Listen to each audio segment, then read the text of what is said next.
Assalamualaikum warahmatullahi wabarakatuh. Hai sahabat Bahtera Muslim, berikut ini Bahtera Muslim akan menerangkan tentang macam-macam air untuk mensucikan.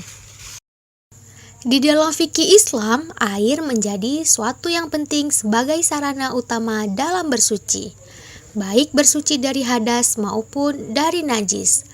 Dengannya seorang muslim bisa melaksanakan berbagai ibadah secara sah karena telah bersih dari hadas dan najis yang dihasilkan dengan menggunakan air. Air yang dapat digunakan untuk bersuci ada 7 macam, yaitu 1. Air hujan. Air hujan yang turun dari langit hukumnya adalah suci. Bisa dilakukan untuk berwudu, mandi, atau membersihkan najis pada suatu benda. Meskipun di zaman sekarang air hujan sudah banyak tercemar dan mengandung asam yang tinggi, namun hukumnya tidak berubah. Sebab kerusakan pada air hujan diakibatkan oleh polusi dan pencernaan ulah tangan manusia. Dan zat-zat yang mencemarinya itu bukan termasuk najis. Ketika air dari bumi menguap naik ke langit, maka sebenarnya uap atau titik-titik air itu bersih dan suci. Meskipun sumbernya dari air yang tercemar, kotor atau najis, tentang sucinya air hujan dan fungsinya untuk mensucikan. 2. Air laut atau air asin.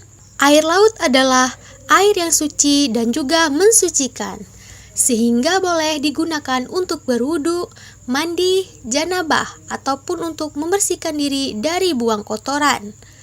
Termasuk juga untuk mensucikan barang, badan, dan pakaian yang terkena najis. Meskipun rasa air laut itu asin karena kandungan garamnya yang tinggi, namun hukumnya sama dengan air hujan, air embun, atau air salju. Bisa digunakan untuk mensucikan. Sebelumnya para sahabat Rasulullah SAW tidak mengetahui hukum air laut itu, sehingga ketika ada dari mereka yang berlayar di tengah laut dan bekal air yang mereka bawa hanya cukup untuk keperluan minum, mereka beristijhad untuk berwudu menggunakan air laut. 3. Air sungai. Sedangkan air sungai itu pada dasarnya suci karena dianggap sama karakternya dengan air sumur atau mata air. Sejak dahulu, umat Islam terbiasa mandi, wudu, atau membersihkan najis termasuk beristinja dengan air sungai. Namun, seiring dengan terjadinya perusakan lingkungan yang tidak terbendung lagi, terutama di kota-kota besar, air sungai itu tercemar berat dengan limbah beracun, yang meski secara hukum barangkali tidak mengandung najis.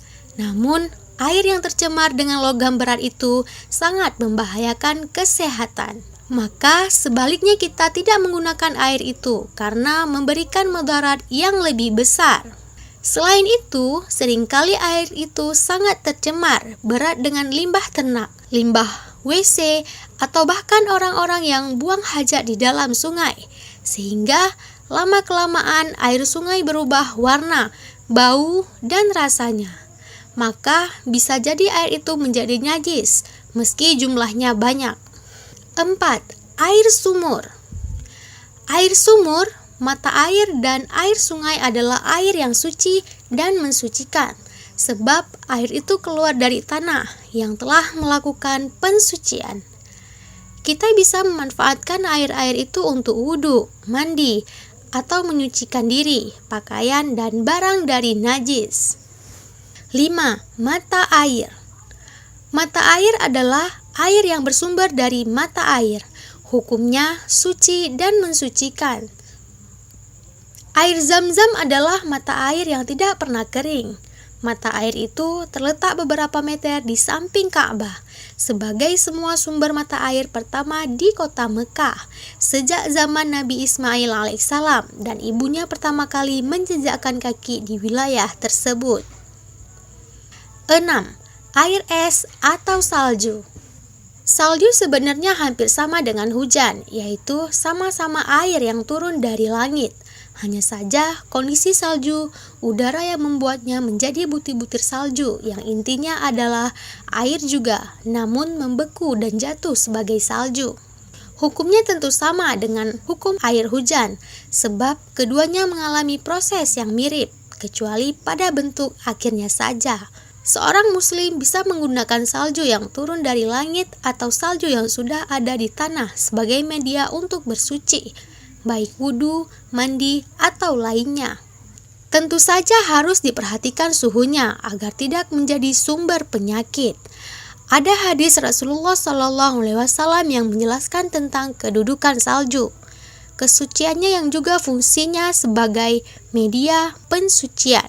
Di dalam doa iftitah setiap sholat, salah satu versinya menyebutkan bahwa kita meminta kepada Allah Subhanahu wa Ta'ala agar disucikan dari dosa dengan air, salju, dan embun. 7. Air embun. Embun juga bagian dari air yang turun dari langit.